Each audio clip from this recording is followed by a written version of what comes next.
we've been seeing that Jesus produced a drought of fish on the apostles' fishing trip. And Jesus has just asked them sarcastically, "Hey children, did you guys catch any fish out there?"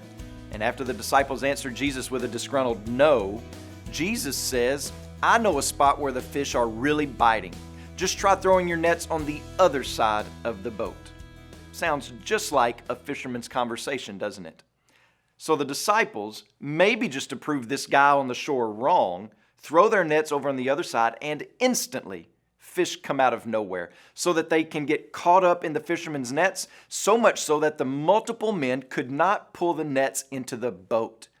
And instantly, John knew exactly what was going on. There's only one person who could be responsible for this, and that was Jesus. So he tells Peter, and Peter jumps into the water to get to Jesus as quickly as he can. John, always the reflective one. Peter, always the impulsive one. And then you have this interesting little detail given to us about the number of fish and the nets. Once the boat makes it to shore, at Jesus' request, Peter grabs the net full of large fish and drags it to where Jesus is.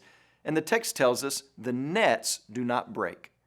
I think we're supposed to assume that with a catch that large, it would not be unlikely for the nets to break.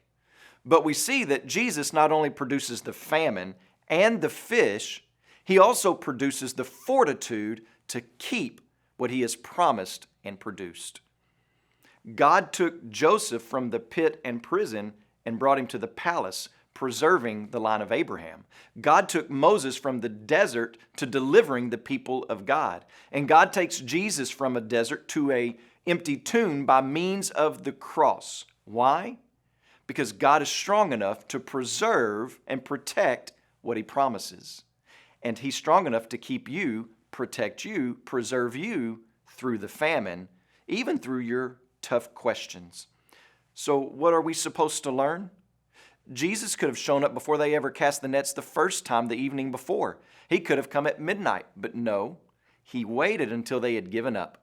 These guys were coming in for fishing. The prime time for fishing was over. But sometimes God produces a hopeless situation so that he can show us he is present with us and he is the one we are to hope in. Sometimes Jesus makes his presence known to us only after a dark night of pain, toil, and struggle in order to rivet our attention on him. As you pray today, please remember Jamshed Hadiat and his family, our missionaries in Georgia.